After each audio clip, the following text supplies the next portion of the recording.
우리 옆에 있는 성도들에게 이렇게 선포합니다. 당신은 복 있는 사람입니다. 네, 우리 다시 한번 진심을 담아서 당신은 복 있는 사람입니다.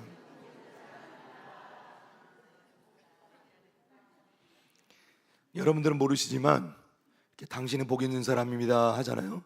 얼굴이 이렇게 돼 있다가 쫙 풀려요. 그래서 하는 거예요. 할렐루야.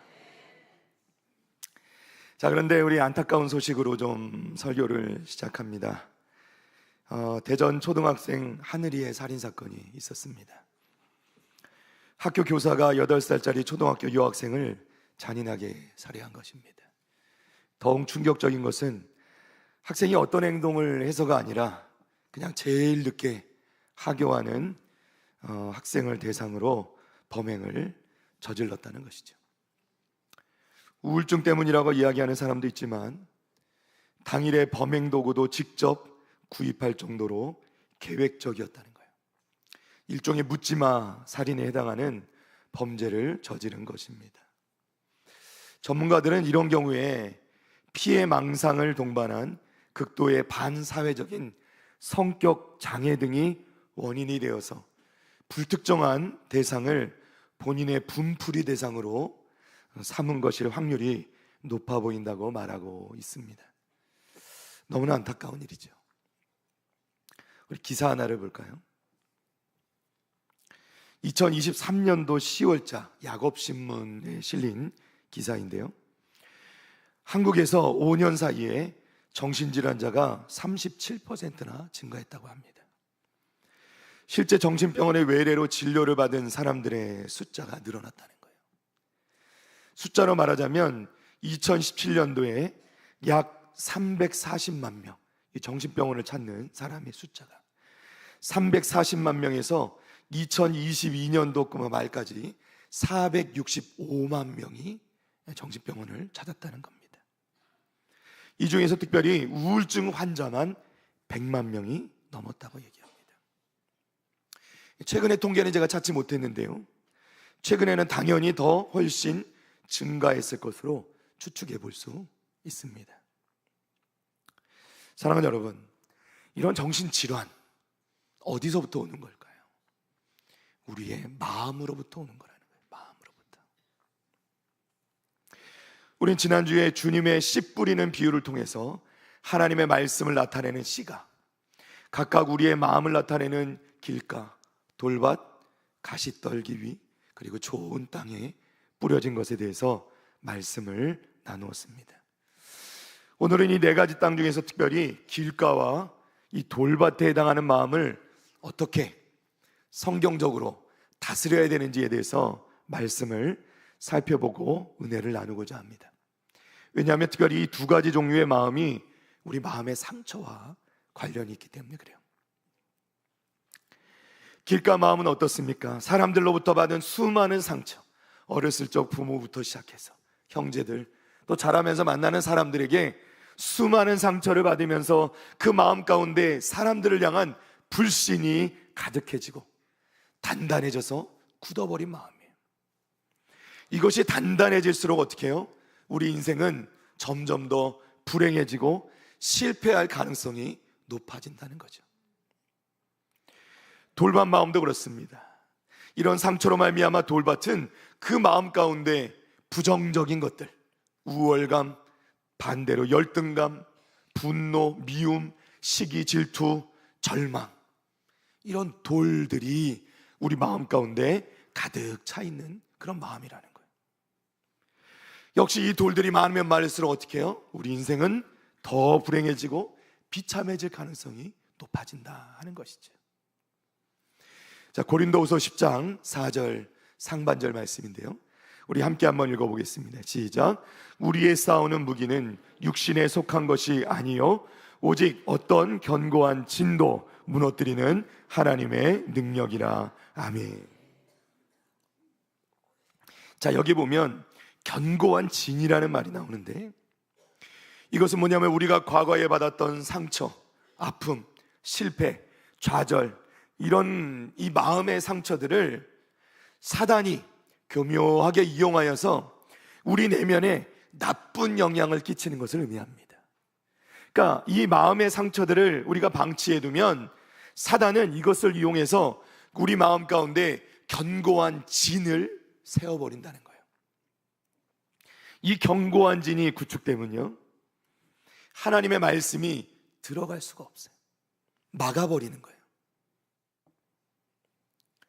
그리고 이렇게 사단이 구축한 견고한 진들은 우리의 육신의 생각 덩어리 안에 존재하면서 우리로 하여금 결국 하나님의 복을 누리지 못하게 한다는 거예요. 하나님께서 여러분들에게 너무나도 주고 싶어하는 그 많은 축복과 은혜들을 이 견고한 진이 있으면 이것으로 막아버리고 사단이 여러분들에게 주시는 그 놀라운 축복들을 다 도둑질해 가버린다는 거예요. 예전에 이제 신학대학원에 다닐 때 저희는 목회 상담학을 배우는데요, 그 목회 상담학에 보면 우리 마음의 상처를 싸매고 위로하는 것만으로는 충분하지 않다는 거예요. 우리 마음에 치유하는데 주님을 만나기 전부터 사단이 여러분의 마음 가운데 단단하게 세워놓은 그 견고한 진을 깨뜨리지 않고는 온전히 그 마음을 치유할 수 없다는 거예요. 자, 그러면 어떻게 하면 우리 마음에 있는 이 굳은 상처, 그 사단의 견고한 진을 깨뜨릴 수 있는가? 자, 오늘 그것을 좀 살펴보고자 합니다. 첫째로, 하나님 앞에 나아가 토해 놓아야 한다는 것입니다.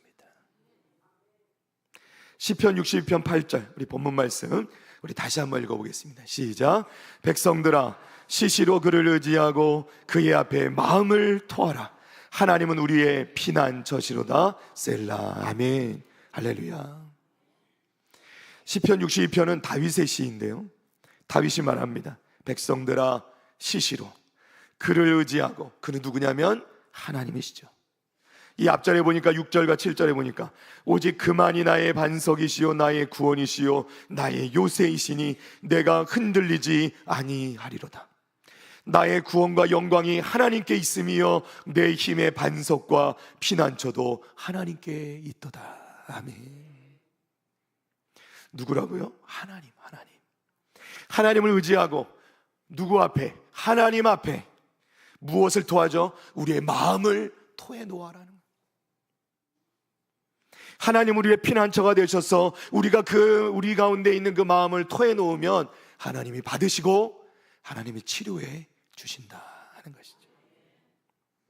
하나님께서 우리가 우리 마음에 있는 것을 토해 놓으면 우리 마음에 있는 사단의 견고한 진은 깨뜨리시고 그 마음의 상처를 치료하기 위해서 하나님께서 우리 가운데 역사하신다는 거예요. 그러니까 우리가 제일 먼저 할 일은 뭐냐면 하나님 앞에 나와서 하나님께 우리의 마음을 토해 놓아야 한다는 것입니다. 여러분, 자살하려고 독을 마시는 환자가 있으면요, 병원에 실려왔을 때 응급실에 들어오면 제일 먼저 하는 조치가 뭐죠? 그 환자에게 이 구토제를 투약해서 그 마신 것을 토해내게 합니다. 이게 최우선이에요. 왜 그럴까요? 그것을 토해내야 살 확률이 높아진다는 거예요. 빨리 하면 빨리 할수록 그 살 확률은 더 높아지는 거예요. 시편 62편 8절 말씀에 보니까 시시로 이렇게 돼 있는데, 시시로라는 건 언제든지 지체하지 말고, 즉 상처받은 즉시로 하나님 앞에 나와서 토해 놓으라는 말씀이에요. 그래야 산다는 거예요. 그래야 산다. 이 상처를 받으면요, 묵상하는 사람들이 있어요. 내가 받은 상처를 묵상해. 그럼 어떻게 될까요? 상처가 치료돼요? 아니요. 그 상처가 더 커져 버린단 말이에요. 그래서 상처는 받으면 빨리 토해내는 것이 답이에요. 그런데 아무 데서나 토하는 게 아니라 바로 하나님 앞에서 토해야 하나님이 그것을 만져주시고 치료해 주시는 줄로 믿습니다. 이게 중요한 거예요. 사랑하는 여러분, 시시로 하나님 앞에 나와 마음을 토해 놓으시고 하나님 주시는 위로와 그 마음의 치료를 받으시는 우리 성도들 다 되시기를 축복합니다. 자, 두 번째로 우리 마음의 굳은 상처와 사단의 견고한 진을 깨뜨리는 방법은 예배하는 것이 예배하는 것. 요한복음 4장 23절입니다. 함께 읽습니다. 아버지께 참되게 예배하는 자들은 영과 진리로 예배할 때가 오나니 곧 이때라. 아버지께서는 자기에게 이렇게 예배하는 자들을 찾으시느니라. 아멘. 할렐루야. 하나님께서는 참되게 예배하는 자들, 영으로 진리로 예배하는 자들을 찾으신다. 그들을 기뻐하신다 말씀하세요.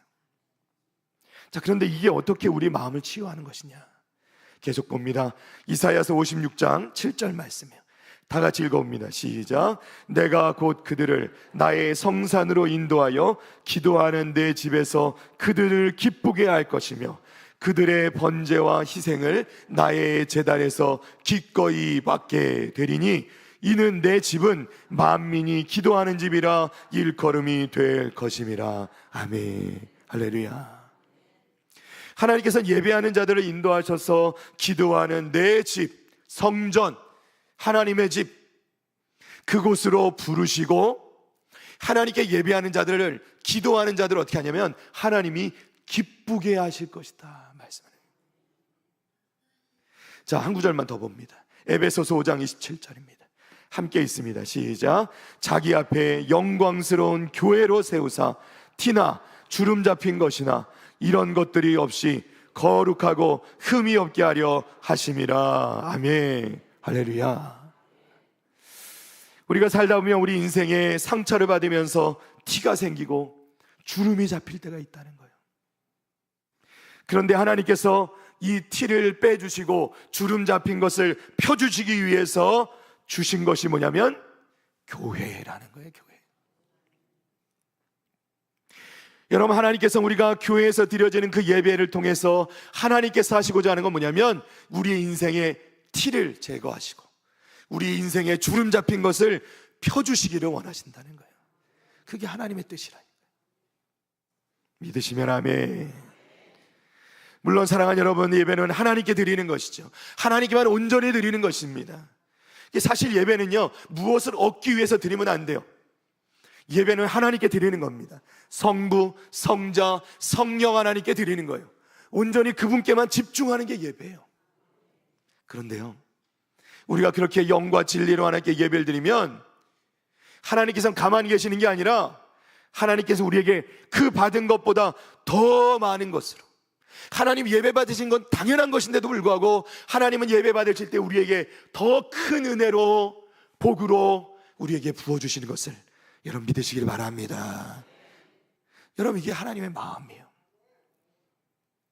여러분, 이게 부모의 마음을 보면 알잖아요. 그죠? 부모는 항상 어떻죠? 자녀가 당연히 부모를 섬겨야 돼요. 자녀에게 잘해야 됩니다. 그러니까 부모에게 잘해야 되죠. 자녀가 잘 섬기면 당연한 것이에요. 근데 부모님들이 어떻게 해요? 그래, 네가 나 섬기는 건 당연해. 당연한 거야. 그렇게 받아들이세요? 아니죠. 그렇게 열심히 자녀가 부모를 섬기면 부모는 항상 그 자녀에게 받은 것보다 더 큰 것을 베풀어 주시는 것이죠. 저도 보면 제가 저희 아버지 어머니에게 최선을 다한다고 하는데 제가 기껏 할 수 있는 건 그냥 뭐 저희 아버지 어머니의 간식 사드리고 뭐 이런 거밖에 없어요. 가끔 뭐 용돈 드리고. 근데 정작 자녀들이 힘들 때 저희 어머니도 보면 저희가 그 얼마 안 되는 용돈을 드려도요 하나도 안 쓰세요. 다 모아뒀다가 아들이 힘들다면 그거 이렇게 내놓으시는 거예요. 그게 부모의 마음이잖아요. 하나님께서도 그러신다는 거예요. 우리가 하나님께 예배드리는 거 당연한데 하나님 기쁘게 받으시면서 거기서 그치는 게 아니라 하나님께서 우리에게 기쁨도 주시고 은혜도 주시고 축복도 더하여 주신다는 것이죠. 이게 하나님의 마음이에요. 할렐루야. 자, 우리가 예배 드릴 때는 또 중요한 게 있는데 하나님의 말씀을 집중해서 듣고 사모해야 됩니다. 여러분, 설교를 들을 때는 사람의 말로 들으면 안 돼요. 하나님의 말씀으로 들어야 됩니다.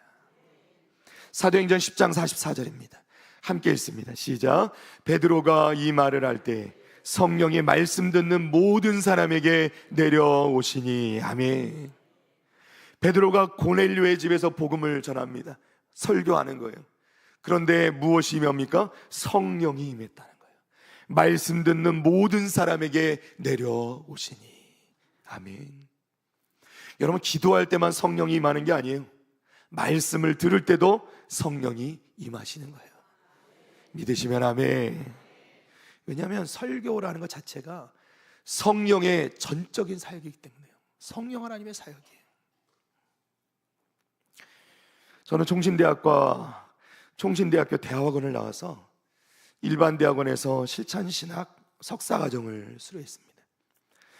석사과정에서 저는 두 가지를 전공했는데요. 처음에는 기독교 교육을 전공했다가 나중에는 설교학을 전공했습니다. 남들보다 학교를 2배로 다녔어요.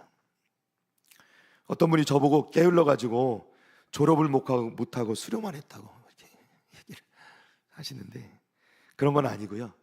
사정이 좀 있었습니다. 사정이 있었겠죠? 네. 사실은 미국 유학도 준비를 2번이나 했는데 하나님께서 막으셔가지고 결국 가지를 못했습니다.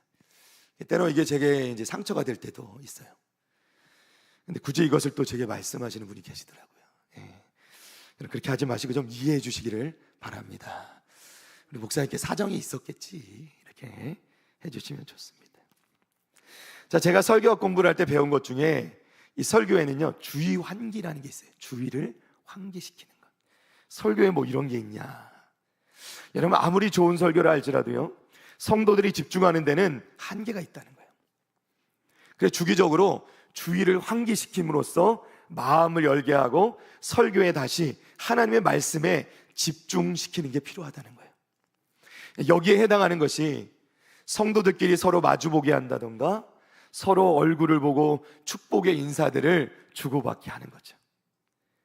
그냥 쳐다보는 것보다 입을 열어서 축복의 말을 주고받으면 훨씬 효과가 좋고요.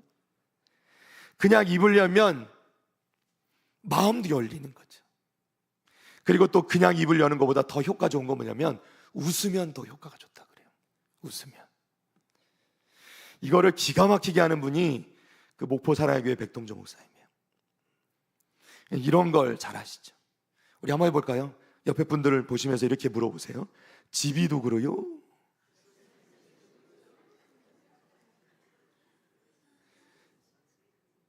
이 웃으면요, 마음도 열린다는 거예요. 아무리 설교가 탁월하고 깊이가 있어도 성도들의 마음이 열리지 않으면 그 말씀이 머리에만 머물러요. 가슴으로 내려가지 않는다는 거예요. 그 유명한 강사 중에 김창옥 씨란 분이 있죠. 저도 이분 강의를 많이 들었는데요, 이분 강의가 참 유익하고 또 재밌고 감동도 있어요. 여러분, 혹시 요즘 감정에 메말라서 설교가 잘 안 들리시는 분이 계시면 그 괜히 뉴스만 보지 마시고, 뉴스 보면 열만 받잖아요. 차라리 김창옥 씨 강의를 좀 들어보시면 은혜가 될 겁니다. 이분도 크리스찬이거든요. 제가 우리 교회로 한번 모셔볼까 했더니 우리 주변 지인에게 물어봤더니 강사비가 너무 비싸요. 그냥 유튜브로 보시기 바랍니다. 잘 나오니까. 그런데 이 자타가 공인하는 명강사인 김창옥 씨도요, 하는 말이 뭐냐면 아무리 강사비를 어마어마하게 줘도 절대로 가지 않는 강의가 있다는 거예요. 그 강의가 뭐냐면요, 중학생들, 그 중에도 남학생들이 모인 데는 죽어도 안 간대요. 자기가 아는 지인이 그렇게 부탁을 해가지고 갔다가 1시간 동안 열심히 이야기를 하는데 애들 표정이 다 아무리 좋은 말을 해줘도 이 말들이 다 공중으로 흩어져 버리더래요. 마음을 안 열면 들리지가 않는 거죠. 여러분, 설교 시간에 우리가 은혜가 되는 대로 아멘을 하라고 말씀하는 것도 이런 이유 때문입니다. 아멘을 하고 입을 열면 마음도 열리는 거예요. 아멘이 잘 안 되시잖아. 아멘. 물론 과한 건 좋지 않지만 예전에 이제 우리 북일교회에 우리 강사 목사님들을 보시면 그분 말씀들이 다 그래요. 우리 북일교회 와서는 설교할 맛이 난다는 거예요.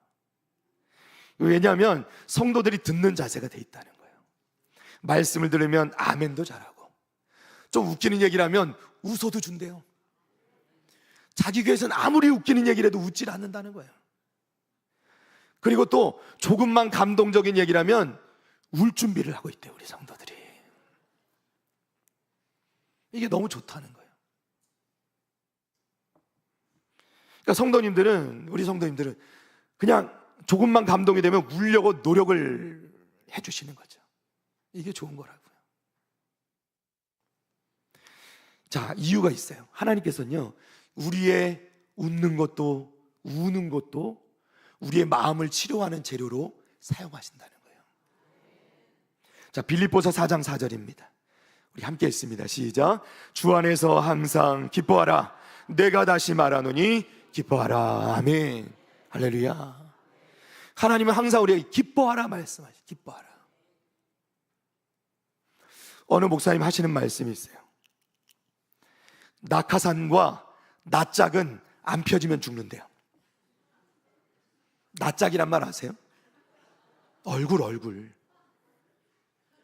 낙하산하고 얼굴은요, 안 펴지면 죽는데요.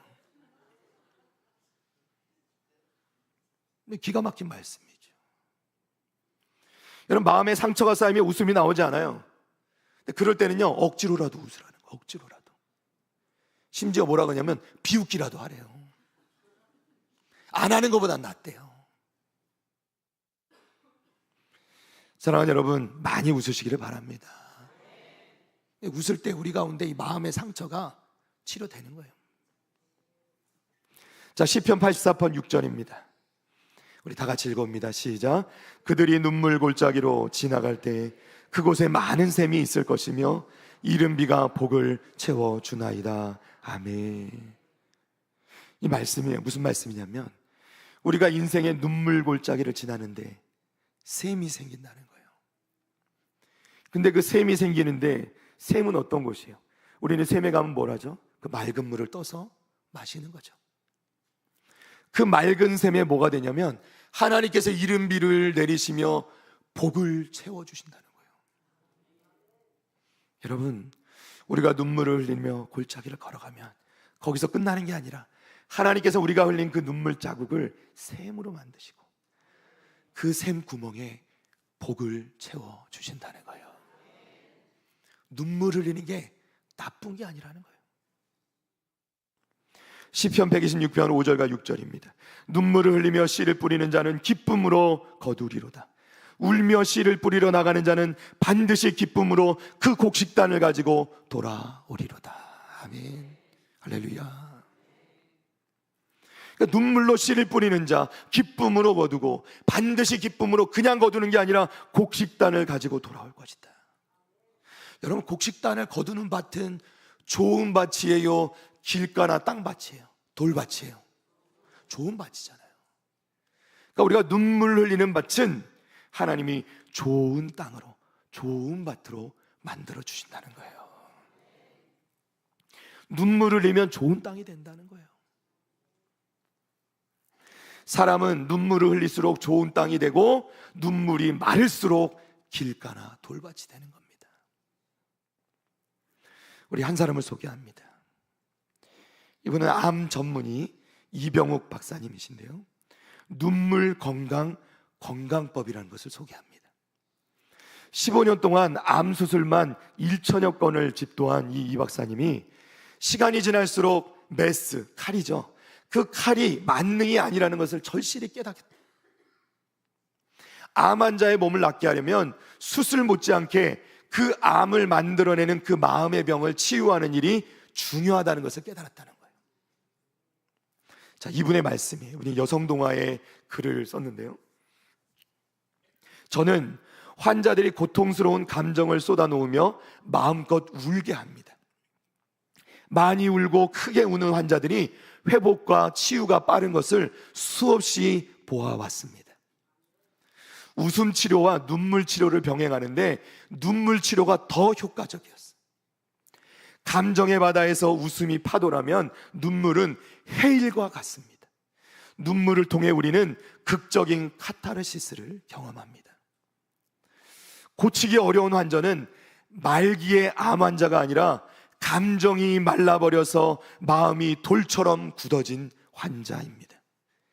때문에 딱딱하게 굳어진 마음을 푸는 게 가장 먼저 해야 될 치료라는 거예요.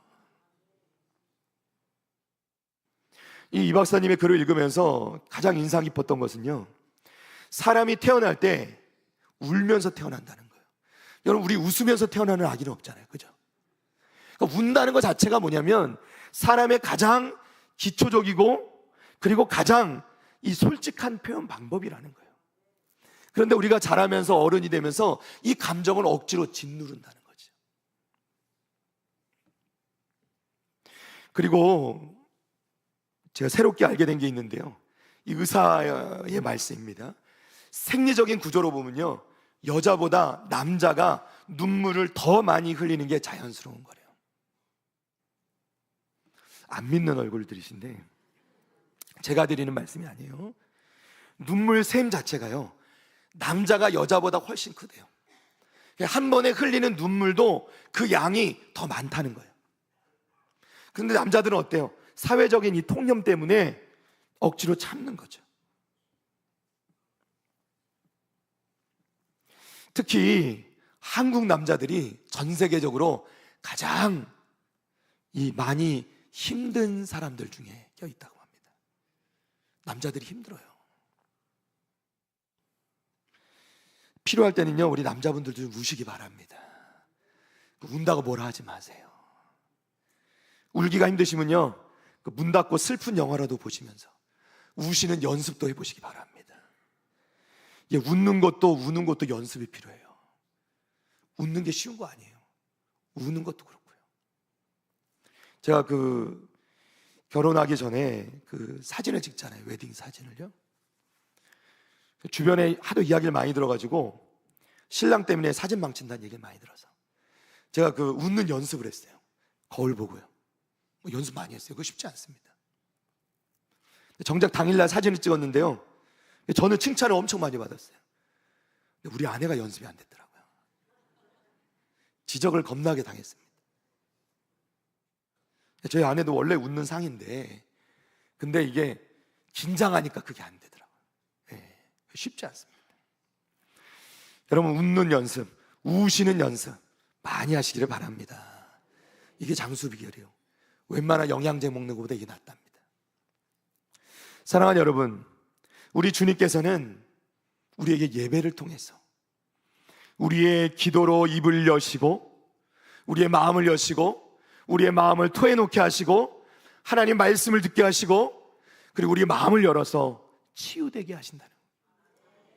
웃음으로 치유하시고 눈물로 치유하시고, 여러분, 하나님께서 우리에게 주신 모든 것을 사용해서 우리의 마음을 치유하기를 원하신다는 거예요. 여러분, 우리는 이것을 이용해서 하나님 주시는 은혜를 받으며 우리의 마음에 이 단단히 굳어져 버린 사단의 진을 깨뜨리고 하나님 주시는 은혜로 우리의 마음을 치유받아야 될 줄로 믿습니다. 이것이 중요합니다. 자, 우리 마음의 굳은 상처와 사단의 견고한 진을 깨뜨리는 세 번째 마지막 방법은 성도들의 나눔을 통해서예요. 빌레몬서 1장 6절과 7절 말씀입니다. 우리 다 같이 한번 읽어봅니다. 시작. 이로써 내 믿음의 교제가 우리 가운데 있는 선을 알게 하고 그리스도께 이르도록 역사하느니라. 형제여, 성도들의 마음이 너로 말미암아 평안함을 얻었으니 내가 너의 사랑으로 많은 기쁨과 위로를 받았노라. 아멘. 할렐루야. 예배는 하나님의 말씀을 통해서 우리에게 듣게 하고 또 그것을 통해 우리 마음을 열고 우리에게 은혜를 끼침으로 마음을 치유하지만, 성도들 간에 있는 교제 또한 함께 은혜를 나눔으로써 놀라운 치유를 경험하게 한다는 거예요. 기쁨과 슬픔을 누군가는 함께 나누면서, 또 누구는 서로 함께 울고 함께 웃으면서 그 은혜를 나누게 됨으로 말미암아서 우리는 비로소 하나님 주시는 평안함을 얻고 사랑 안에서 기쁨과 위로도 받게 되는 것을 여러분 믿으시기를 바랍니다. 그렇게 우리 마음이 치유되는 거예요. 그래서 우리 옆에 계신 성도님들이 그렇게 중요한 거예요. 나 혼자 신앙생활할 수 없는 겁니다. 함께 해야 하는 거예요. 우리 그런 의미에서 옆에 계신 성도님들께 이렇게 인사합니다. 잘 부탁드립니다. 다시 한번 제가 더 잘하겠습니다. 할렐루야. 말씀을 정리합니다. 어떤 사람이 본인 스스로의 힘으로는 도저히 빠져나올 수 없는 오물 구덩이에 빠져버렸어요. 나올 수가 없습니다. 살려주세요 도움을 구하는데 사람이 없어요. 그런데 마침 지나가던 한 사람이 있었는데 허무주의자였습니다. 이 허무주의자가 이 구덩이에 빠져 발버둥 치는 사람을 보고 이렇게 말합니다. 인생 무상, 인생은 다 허무한 것이죠. 한 번 왔다 가는 것입니다. 여보시오, 그냥 운명으로 받아들이시오. 그리고 그냥 지나가 버리는 거예요. 또 사람이 지나갑니다. 유교적 사상을 가진 유림 선생님이에요. 근데 이 사람을 보고 하는 말이 평소에 그러니까 부모님 말씀을 잘 들었어야지. 어렸을 적부터 말을 그렇게 안 듣더니 결국 이런 꼴이 되었구만. 요즘 사람들은 윤리를 몰라, 윤리를. 이러고 또 그냥 지나가 버렸다는 거예요. 스님이 한 분 지나갑니다. 부처님의 지혜를 배우십시오. 부처님의 가르침을 따르십시오. 그리고 108배를 올리십시오. 그러면 반드시 나올 수 있는 길을 발견하시게 될 겁니다. 그리고 또 지나가 버렸다는 거예요. 뉴에이지 운동가가 지나갑니다. 이보시오, 당신 내부에 깊숙한 것을 들여다보십시오. 당신 자신이 신으로부터 받은 그 놀라운 힘을 가지고 있다는 것을 발견하는 순간 그 힘을 사용해서 나올 수 있을 것이요. 그런데 이 사람이 아무리 노력해도 그런 게 되지가 않더라는 거죠. 자, 그런데 예수님이 지나가십니다. 예수님을 보고 얘기해요. 예수님, 저 좀 살려 주십시오. 그러자 예수님께서는 말없이 그 구덩이로 내려가십니다. 오물 구덩이에 몸을 담그고 그 오물투성이의 사람을 품에 안으시고 그 오물 구덩이에서 건져내어 주셨다는 거예요. 사랑하는 여러분, 이것이 기독교와 비기독교의 진리의 차이입니다. 우리는 전적으로 부패하고 타락한 죄덩어리, 그 죄의 바다, 저주의 바다, 심판의 바다에 빠져서 허우적거리고 있을 때, 내 힘으론 도저히 빠져나올 수 없어 그런 힘이 우리 가운데 존재하지 않아 그렇게 버려져 있을 때, 사람들은 우리에게 윤리를 가르쳐, 철학을 가르쳐, 종교를 가르쳐, 도를 닦으라 그래요. 다 부질없는 일이었어. 그래서 하나님께서는 세상을 이처럼 사랑하사 아들 예수님을 이 땅에, 오물투성이 이 땅에 보내주신 것입니다. 그리고 그 오물투성이에 빠져있던 나를 품에 안아 건져주신 것을 여러분 믿으시기를 바랍니다. 사랑하는 여러분, 우리 주님만이 우리 마음의 상처를 치유하실 수 있습니다. 우리 주님을 의지하고 우리 마음의 상처를 주님 앞에 다 토해 놓으시기를 바랍니다. 예배하는 가운데 우리의 입술을 열고 우리의 마음을 활짝 열고 하나님 주시는 은혜를 누리며 마음껏 웃고 마음껏 울며 하나님께서 우리 가운데 역사하시며 그 마음의 상처를 치유하시는, 사단의 견고한 진을 깨뜨리시고 우리의 마음의 상처를 치료하시는 그 하나님의 은혜를 누리시는 우리 복된 성도들 다 되시기를 주님의 이름으로 간절히 축원합니다. 축원합니다. 우리 찬양 드리겠습니다. 우리 몸이 불편하지 않으신 분들은 자리에서 일어나서 함께 찬양하겠습니다.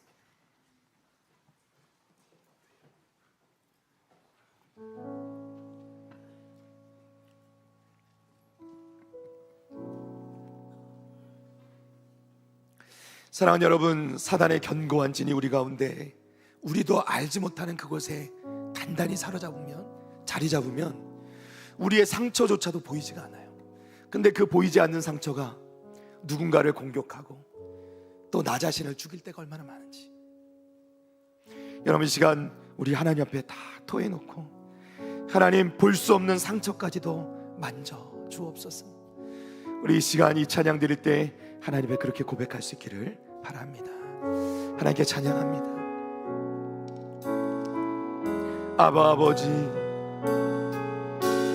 아바 아버지, 아바 아버지, 나를 안으시고 바라보시는 아바 아버지, 아바 아버지, 아바 아버지, 나를 도우시고 힘주시는 우리 다시 한번 두 손을 들고 아바 아버지, 아바 아버지, 아바 아버지, 나를 안으시고 바라보시는 아바 아버지, 아바 아버지, 아바 아버지, 나를 도우시고 힘주시는 아버지. 아멘. 주는 내 마음을 고치시고, 주는 내 마음을 고치시고, 볼 수 없는 상처 만지시네. 아멘. 나를 아시고 나를 이해하시네. 내 영혼 새롭게 세우시네. 주는 내 마음을 고치시고, 주는 내 마음을 고치시고, 아멘. 볼 수 없는 상처 만지시네. 나를 아시고, 나를 아시고, 나를 이해하시네. 내 영혼 새롭게 세우시네. 할렐루야. 우리 가슴에 두 손을 얹고 이 시간 하나님께 결단의 기도로 나가기를 원합니다.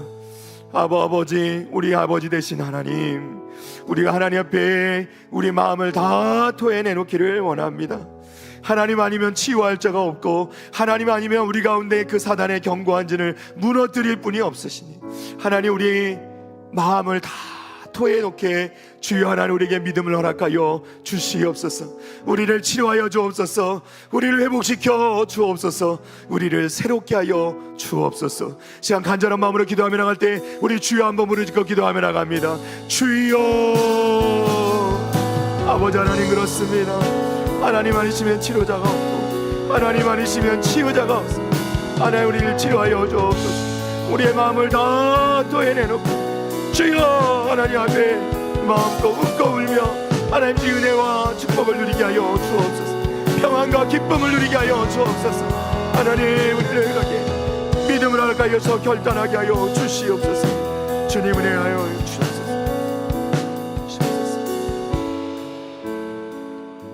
사랑과 은혜가 풍성하신 하나님 아버지, 우리의 마음의 유일한 치료자가 되시는 하나님, 우리가 우리의 마음을 활짝 열고 주님 앞에 우리의 마음을 토해내놓기를 원합니다. 하나님, 우리의 마음을 내려놓으니 하나님 받으시고 우리에게 기쁨 주시고, 아버지 우리에게 평안 주시고 우리의 마음을 치료하시며 회복시켜 주시옵소서. 우리를 사로잡는 사단의 견고한 진, 우리를 불행하게 만드는 사단의 견고한 진을 깨뜨려 주시고 하나님 아버지 주시는 은혜와 축복으로 채워 주시옵소서. 감사드리고 예수님의 이름으로 기도 올리옵나이다. 아멘.